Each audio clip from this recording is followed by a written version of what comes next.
પ્રામાણિકતાથી તને કહું કે મારા 19 પુસ્તકોમાં જેટલો પ્રેમ મને નથી મળ્યો એનાથી બમણો 3 ગણો પ્રેમ મને સટોરીમાં મળી રહ્યો છે. લોકો સટોરીના પાત્રો સાથે પોતાની જાતને રિલેટ કરી રહ્યા છે, એ કથા સાથે રિલેટ થઈ રહ્યા છે, કારણ કે એમને આ પોતીકી કથા લાગે છે. અને મેં તો એની પ્રસ્તાવનામાં પણ લખ્યું છે કે આ પુસ્તક લખવાનું કારણ એક વ્યક્તિગત સ્વાર્થ છે. આજથી 5 વર્ષ, 10 વર્ષ, 15 વર્ષ પછી કેટલીક બાબતો હું મારી દીકરીને ન કહી શકું અને હું એવું ઈચ્છું કે મારી ગેરહાજરીમાં પણ એને બધા તો નહીં પણ ઘણા બધા સવાલોના જવાબો મળી જાય, એ હેતુથી આ કથાની રચના કરવામાં આવેલી. અને એટલે આ કથા એટલી બધી મારા હૃદયની નજીક છે કારણ કે આ આપણા બધાની કથા છે, આપણા બધાની વાર્તા છે. અને એટલે સટોરી is such a, I would say it's a phenomena. આ એક ઘટના છે સટોરી. અને કેટલા બધા લોકોના મેસેજીસ, મેલ્સ મને મળી રહ્યા છે સટોરી વાંચીને. એ લોકો તો રડી રહ્યા છે પણ એમના મેલ્સ અને મેસેજીસ વાંચીને મને પણ રડવું આવી રહ્યું છે કે કોઈ એક કથા આટલી બધી અસર કઈ રીતે ઉપજાવી શકે. કારણ કે બેઝિકલી અલ્ટિમેટલી આ ઉદાસીની કથા છે, વિષાદની કથા છે.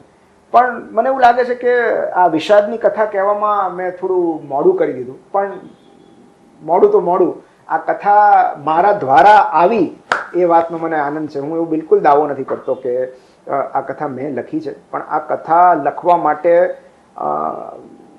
યુનિવર્સે મને નિમિત્ત બનાવ્યો. મને એ વાતનો આનંદ છે કે મારી પેનથી, મારા કીબોર્ડથી આટલી સરસ કથા જન્મી એ વાતનો. અને આઈ રિયલી વિશ કે મારી દીકરી જેવી કેટલી બધી દીકરીઓને કે કેટલા બધા લોકોને, માત્ર આ ભલે આ સ્વીકૃતિની કથા છે પણ આ કંઈ માત્ર એ છોકરી માટે કે દીકરી માટે નથી લખાયેલી. આ દરેક જણને આ રિલેટ કરશે કે દરેક જણને ઉપયોગી થાય એવી કથા છે. So I would say feeling blessed. Story is a blessing. બધા વાંચી રહ્યા છે સટોરી, બરાબર, પણ તું as a author of story, તને શું લાગે છે કે મેક્સિમમ કોના સુધી પહોંચવી જોઈએ આ વાર્તા? ટીનેજ સુધી. એટલે આ એવું છે, માતા પિતા અને સંતાનો, માતા પિતાએ પણ વાંચવી જોઈએ, એમને પણ ખબર પડવું જોઈએ કે પેરેન્ટિંગ કેવા પ્રકારનું હોવું જોઈએ અને પેરેન્ટિંગની અસરો બાળકો પર કેવી થાય. આઈ થિંક ચાઇલ્ડહુડ ટ્રોમા વિશે ઘણી બધી વાતો કરી છે સટોરીમાં. કારણ કે કેવું છે કે સદનસીબે કે કમનસીબે આપણે આપણા પેરેન્ટ્સ નથી બદલી શકતા. એમાં એક વાક્ય છે જે સ્વીકૃતિ કહે છે કે ઈશ્વર એટલી લક્ઝરી કોઈને નથી આપતો. પણ સ્વીકૃતિ તો એટલે લક્ઝરી શબ્દ વાપરે છે કારણ કે એવું બાળપણ એને અનુભવ્યું હોય છે. પણ એટલે જ મેં કહ્યું કે એ સદનસીબ છે, કેટલાક માટે સદનસીબ છે કે આપણા પેરેન્ટ્સ આપણે નથી બદલી શકતા. અને હું તો એવું કહીશ કે આઈ એમ સો ફોર્ચ્યુનેટ કે મને આવા પેરેન્ટ્સ મળ્યા છે. આની સામે બીજા 1 કરોડ વિકલ્પો હોત તો પણ કદાચ મેં આ જ પેરેન્ટ્સની પસંદગી કરી હોત. પણ દરેક બાળકને એવું નથી લાગતું. સ્વીકૃતિ એવું કહે છે કે જ્યારે ધ્રુવી સાથેનો એક સંવાદ છે, જ્યારે ધ્રુવી એવું કહે છે કે કયા સંતાનને એવું લાગતું હોય કે મારા મમ્મી પપ્પા મને પ્રેમ નથી કરતા, અને ત્યારે સ્વીકૃતિ એવું કહે છે કે બધા સંતાનોને એવું નથી લાગતું કે એના મા બાપ એને પ્રેમ કરે છે. તો કેટલા બધા નિગ્લેક્ટેડ ચાઇલ્ડહુડ અનુભવતા હોય છે, એબન્ડમેન્ટ અનુભવતા હોય છે, એમને એવું લાગે છે કે પ્રેમના અભાવમાં ઉછરેલા હોય છે.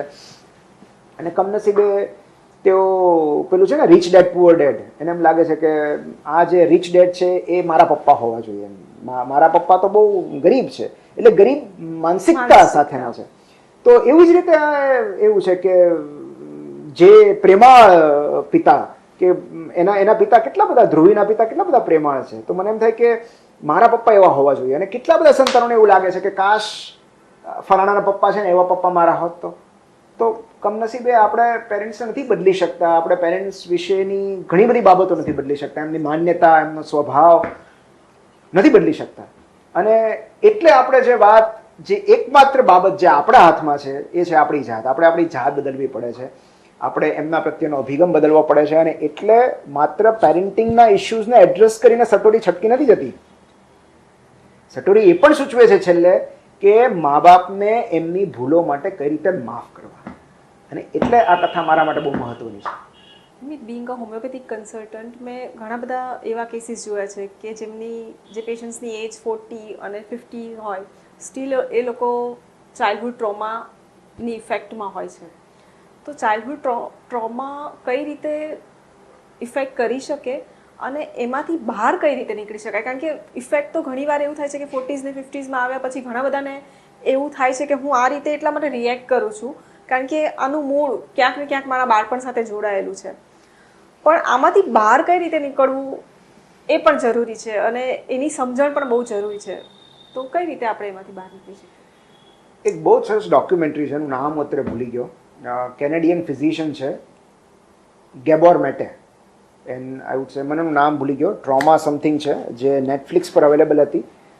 હવે કદાચ એ લોકોએ ત્યાંથી રિમૂવ કરી છે અને બીજા કોઈ પ્લેટફોર્મ પર મૂકી છે. પણ તમે ગેબોર મેટે કેનેડિયન ફિઝિશિયન સર્ચ કરશો તો એમણે પોતાનું આખું જીવન ચાઇલ્ડહુડ ટ્રોમા એન્ડ એડલ્ટહુડ પ્રોબ્લેમ્સ પર આખું જીવન એમણે વિતાવી દીધું છે.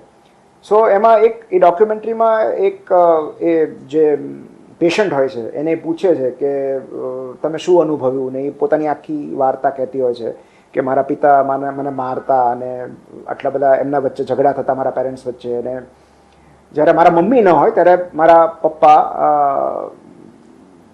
મારી સાથે દુર્વ્યવહાર કરતા. અને ત્યારે ગેબોર મેટે એમને પૂછે છે કે આ વાત તમે કોને કરી? એટલે એણે કહ્યું કે કોઈને નહીં. અને ત્યારે ગેબોર મેટે કહે છે કે તમારા પિતાએ જે તમારા પર કર્યું એ ટ્રોમા નથી. ટ્રોમા એ છે કે તમે અત્યાર સુધી કોઈને વાત નથી કરી. સો એમની ટ્રોમાની ડેફિનેશન અદ્ભુત છે કે trauma is not what happens to you, trauma is how you respond to that event. તો તમારી સાથે જે થાય છે એ આઘાત નથી, એનો તમે કઈ રીતે એને રિએક્ટ કરો છો એ આઘાત છે. અને એટલે જ્યારે ચાઇલ્ડહુડ ટ્રોમા જે છે એનો સૌથી મોટો છુટકારો, એનો સૌથી મોટું રિડમ્પશન, સૌથી મોટો ઉદ્ધાર એ સભાનતા છે કે તમારી સાથે ચાઇલ્ડહુડ ટ્રોમા થયો છે. બાળપણના આઘાતોમાંથી બહાર આવવાની જડીબુટી કે એનો ઉપાય એ વાતમાં રહેલો છે કે તમે એ પ્રત્યે સભાન થાવ. અને એકવાર એ સભાનતા આવશે કે ઓકે મારી સાથે આ થઈ ગયું છે, but I can rewrite my story, મારું હવે પછીનું જીવન આનાથી મુક્ત થશે, ત્યારે તમે આપોઆપ એનાથી મુક્ત થઈ જશો. કારણ કે જે મેં સટોરીમાં કહેલું છે એમ કે જ્યાં સુધી તમારા સબકોન્શિયસમાં રહેલું કશુંક બહાર નથી આવતું, તમારા કોન્શિયસ માઇન્ડમાં નથી આવતું, ત્યાં સુધી તમારી જાણ બહાર એ તમારા જીવનનો દોરી સંચાર કરે છે. સો એ જ્યારે તમારા કોન્શિયસનેસ ફિલ્ડમાં આવે છે, જેવું એ તમારી સભાનતા ક્ષેત્રમાં આવે છે, એવું આપોઆપ તમે એમાંથી મુક્ત થઈ જાઓ છો. અને માટે એ કોઈ પણ સાયકો એનાલિસિસ હોય, એ સિગમન્ડ ફ્રોઇડ હોય કે બીજું કોઈ સાયકો એનાલિસ્ટ થેરાપી હોય, પહેલો પ્રશ્ન એ લોકો એ પૂછતા હોય છે કે તમારા બાળપણમાં એવું તો શું બનેલું કે જે તમને ડિસ્ટર્બ કરે છે? ઓર તમે ઘણીવાર એવું હોય કે તમને યાદ પણ ના આવતું હોય, અમુક એવી દુર્ઘટનાઓ જે તમને યાદ પણ ન હોય, તમારા સબકોન્શિયસમાં હોય, અને એ અનકોન્શિયસલી કે સબકોન્શિયસલી તમારા અત્યારના નિર્ણયોને પ્રભાવિત કરતું હોય. તો એનું બહાર આવવું બહુ જરૂરી છે. અને એ તો કાઉન્સેલિંગ ને થેરાપિસ્ટ પાસે જવું ને એ બધું તો વેસ્ટર્ન વર્લ્ડનો કોન્સેપ્ટ છે. આપણી પાસે તો આપણા ઘરમાં જ હોય છે આપણા કાઉન્સેલર, આપણા મમ્મી કે પપ્પા કે આપણા મિત્ર કે ભાઈ કે બહેન કે એવી કોઈ વ્યક્તિ જેને આપણને જેનામાં વિશ્વાસ હોય, કે જેને આપણે આપણી સ્ટોરી કહી શકીએ. સો વાર્તા કહેવી, પોતાની વાર્તા કહેવી એ ચાઇલ્ડહુડ ટ્રોમામાંથી બહાર આવવાનો શ્રેષ્ઠ રસ્તો છે. You start telling your stories. અને તમને કોઈ કાન ન મળે તો તમે એક ડાયરીમાં લખો, કોઈ પુસ્તકમાં લખો. એના પર જ આવવાની હતી કે ઘણીવાર તમને એવું લાગે કે તમે જે કીધું કે ઘરના લોકોને કહો, પણ ઘણા લોકોને એવી બીક લાગતી હોય છે કે ઘરના લોકોને કહેશું ને કોઈ જજ નહીં કરે ને મને. હા ફાઇન, તો તમે તમારા મિત્રને કહી શકો. મિત્રને પણ ન કહેવું હોય તો તમે કોઈ થેરાપિસ્ટ પાસે જઈ શકો, કોઈ કાઉન્સેલરને, કોઈ ન્યુટ્રલ વ્યક્તિ, કોઈ સાવ રેન્ડમ પાસરબાઈને, કોઈ અજાણ્યા વ્યક્તિને કહીને ગલ્લા પર બેસીને તમારી વાત, ઇટ વિલ હીલ યુ. એટલે તમને એવું લાગે છે કે જો એક વખત એ વસ્તુ કોઈને કહેવાશે તો એ વસ્તુનું હીલિંગની શરૂઆત તો એટલીસ્ટ થશે. બિલકુલ બિલકુલ. તમે કથા કહેવાથી કથા નથી બદલાતી, કથાકાર બદલાય છે. સો જેમ જેમ તમે તમારી કથા કહેતા જાઓ છો, તમારી અંદર રહેલો એક ખૂણો ધીમે ધીમે સાજો થતો જાય છે, હીલ થતો જાય છે. દેટ્સ વાય આપણી સાથે અત્યાર સુધી જે બન્યું છે એ બધું જ કહેવું જરૂરી છે, અને ખાસ કરીને એવી બાબતો જેણે આપણને દુઃખી કર્યા છે. એ ચાઇલ્ડહુડ ટ્રોમા હોય, લવ ફેલિયર હોય, રિજેક્શન હોય, કંઈ પણ હોય. Start telling your stories. અને એની માટે તમને કોઈના પર ભરોસો ન હોય, you can take a diary. તમે એક કાગળ ને પેન લઈને લખવા માંડો કે જે તમને ડિસ્ટર્બ કરે છે. એનાથી ત્વરિત મુક્તિ તમને બીજા એકેયમાંથી નહીં મળે. એક્ઝેક્ટલી. અને એમાં પણ મેં એક વસ્તુનો અનુભવ કર્યો છે કે જો આપણે લખવાનું શરૂ કરીએ ને તો સેમ ઘટના સેમ છે, પણ જો એ જ ઘટના પ્રત્યે તમે આજે એના વિશે લખશો તો એ અલગ હશે. પછી જેમ જેમ તમે બીજી વખત સેમ વસ્તુ લખશો અથવા તો એ વ્યક્તિનો વિચાર કરીને કે એ ઘટનાનો વિચાર કરીને, તો ગ્રેજ્યુઅલી તમારી જે ઇન્ટેન્સિટી છે એમાં એ વ્યક્તિ પ્રત્યેની નકારાત્મકતા ઘટતી જાય છે અને તમારા પ્રત્યેની સકારાત્મકતા ધીરે ધીરે વધતી જાય છે. તો હું તો એમ કહીશ કે આઈ થિંક એવરી ડે, અથવા જ્યાં સુધી તમે હીલ ના થાવ ત્યાં સુધી, તમે કોઈને જ્યાં સુધી માફ ન કરી શકો ત્યાં સુધી કીપ રાઇટિંગ. જો એટલે અગેન સટોરીનો ડાયલોગ છે કે હું મારી બુકને પ્રમોટ કરું છું. એક્ઝેક્ટલી. કે તમારી કથા કહેતી વખતે જ્યારે તમારી આંખમાં આંસુ નથી આવતા ત્યારે તમે કથાની અસરમાંથી મુક્ત થઈ ચૂક્યા હો છો. Very true. જ્યારે તમે બિલકુલ ઇમોશનલ થયા વગર તમારી સ્ટોરી કહી શકો, that is the time, that is the point કે જ્યાં તમે એમાંથી કમ્પ્લીટલી હીલ થઈ ચૂક્યા છો. કારણ કે જ્યારે કોઈ ઘટનામાંથી એનું ઇમોશનલ તત્વ કાઢી લેવામાં આવે ત્યારે જે બાકી બચે છે એને વિઝડમ કહેવાય છે. આ બધા પાઠ બહુ જરૂરી છે. Love is the biggest educator. Valentine ગયું તો પ્રેમ શું છે? તો પ્રેમ શ્રેષ્ઠ શિક્ષક છે. Love is the biggest educator. કારણ કે એ તમને કંઈક ને કંઈક શીખવવા આવે છે. કાં તો કોઈક સાથે રહીને શીખવે છે, કાં સાથ છોડીને શીખવે છે, કાં કોઈ હાથ પકડીને શીખવે છે, તો હાથ છોડી દઈને શીખવે છે. પણ અલ્ટિમેટલી આ પાઠ, આ પીડા, આ પ્રતીતિ, આ પ્રજ્ઞા, આ બધું પ્રેમમાંથી જ મળે છે. સો આ જે શીખવા મળે છે આ બધા લાઈફ લેસન્સ છે.